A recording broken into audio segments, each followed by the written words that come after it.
आप देख रहे हैं सिटी न्यूज झारखंड।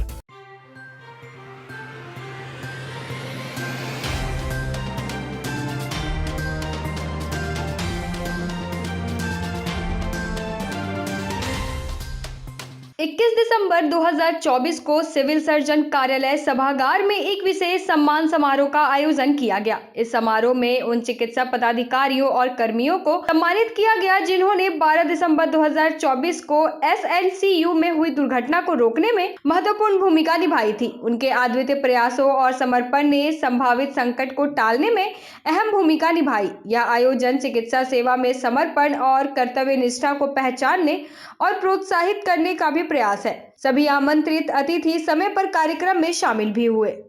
सबसे पहले तो मैं उस दौरान जो बिल्कुल शांत चित्त और स्थिर दिमाग से जो एक्शन जो ममता त्रिशूल ने किया, उसके लिए मैं उनका आभार व्यक्त करता हूं।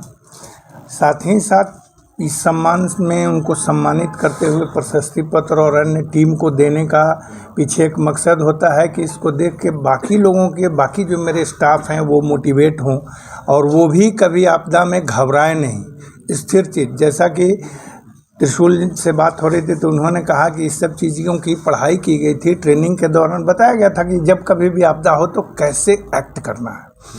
तो सबसे बड़ी बात यह है कि हमें किसी भी समय, किसी भी सिचुएशन में रिएक्ट नहीं करना है, शांत चित्त होकर हमें रिस्पॉन्ड करना है। जो कि हमारी टीम में ओरिया हों या त्रिशूल या रवि कुमार या डॉक्टर गौरव विशाल, ये लोग रिस्पॉन्ड किए उस सिचुएशन को।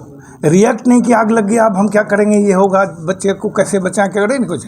उन्होंने उस सिचुएशन को भांपा, रिस्पॉन्ड किया और इनके समझ सूझबूझ के कारण बच्चों को एक जान का खतरा नहीं हुई या पूरा सिस्टम बचा रहा।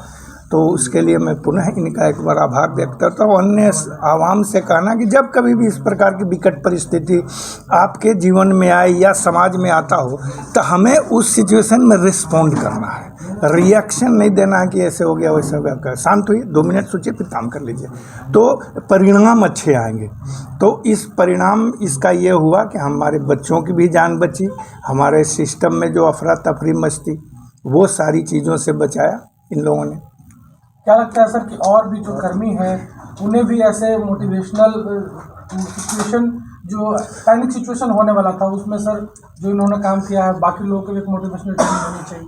अभी हम लोग इस पर प्लान कर रहे हैं, सोच रहे हैं, जो जिसमें गौरव विशाल भी रहेंगे और हमारे DPM मेरी पूरी टीम रहेगी कि एक 30 या 32 लोगों के या 35 लोगों का ग्रुप बनाते हुए डिजास्टर के दौरान कैसे रिस्पॉन्ड करना है और क्या होने पर क्या करना चाहिए, इस पर एक हम लोग गोष्ठी करेंगे। और साथ ही अपने सारे स्टाफ के जो सदर में पोस्टेड है, जो मेडिकल कॉलेज में हैं, ऐसा नहीं है कि केवल अस्पताल में हो, ये तो हॉस्टल में भी हो सकता है, तो वहाँ भी। तो सुपरिंटेंडेंट साहब से मेरी बात हुई है, उन्होंने कहा है कि इस पर हम लोग करेंगे और चर्चा करेंगे कि हमें क्या करना है। और साथ ही हम लोगों ने प्लान किया है कि ब्लॉक लेवल पर भी ये मैसेज हम लोग दें और वहाँ भी एक इस प्रकार का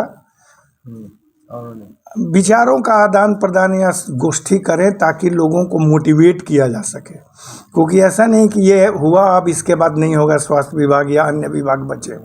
तो इस प्रकार के कार्यक्रम हर विभाग में, जहाँ कहीं भी आप इलेक्ट्रिसिटी का इस्तेमाल कर रहे हैं, पानी, बिजली, ये सब तो घटनाएं तो घटती रहती हैं, तो सभी जगह पर होना चाहिए। तो हमें आप लोगों से, जो हमारे लोकतंत्र के चौथा स्तंभ है, आपसे है कि कुछ इस प्रकार की बातें बताएं ताकि आवाम में भी जागृति हो, इसको लेकर जागरूकता फैले कि आपदा की स्थिति में किस प्रकार से हमें रिस्पॉन्ड करना है। सर, जो भी इलेक्ट्रॉनिक गैजेट्स हैं, आपने कहा कि सब जगह हैं, कभी भी ये हादसा हो सकता है, तो डिजास्टर मैनेजमेंट के बारे में आप सोच पा रहे हैं, लेकिन जो इलेक्ट्रॉनिक सामान है जहां से शॉर्ट सर्किट की संभावना बनी, उनका रख रखाव या देख रेख के लिए विशेष चेकअप की साप्ताहिक या वीकली उसको देखा जाए, 15 दिन में देखा जाए, ऐसा भी कुछ? इसके लिए सुपरिंटेंडेंट साहब ने, मैंने भी और DC साहब के डायरेक्शन पर उन पर भी फायर ऑडिट और इलेक्ट्रिसिटी ऑडिट का, और अभी हमारी सोमवार की बैठक है जिसमें कल पूर्व संध्या पर हम लोगों ने अपना बैठक किया, तो उसमें एक प्रस्ताव मैंने रखा है जिसका नाम हम लोग देंगे कि क्या फायर एंड इलेक्ट्रिकल रख रखाव के लिए एक सेल का गठन होना चाहिए, जिसका नाम हम लोग रखेंगे fire and electrical security cell. इस सेल में 4 या 5 लोग, ये प्रस्ताव हमने लिख लिया है डीसी साहब के लिए कि वो अनुमति दें, इसका गठन करें, और इसका गठन सभी स्तर पे होना चाहिए। अगर मेरा यहाँ है तो यहाँ का, हॉस्पिटल का भी, जिनका ये काम होगा कि 15 दिन पर एक बार आप सारे इलेक्ट्रिकल इक्विपमेंट्स जो हैं या अदर इक्विपमेंट्स वहाँ पर जाके एक बार आप देखें, उसकी रख रखाव की बात करें। इसमें अगर हमें ज़रूरत पड़ेगी तो हम लोग एक इलेक्ट्रिकल इंजीनियर को भी रखेंगे और अग्निशमन विभाग से भी इसमें लोग आए रहेंगे। तो ये जो fire and electrical security cell बनेगी वो हमारे स्वास्थ्य विभाग के लिए होगी, और साथ ही जब इसका अच्छे परिणाम आएंगे तो सभी जगहों पर किया जाएगा। ये प्रस्ताव मैंने रखा है।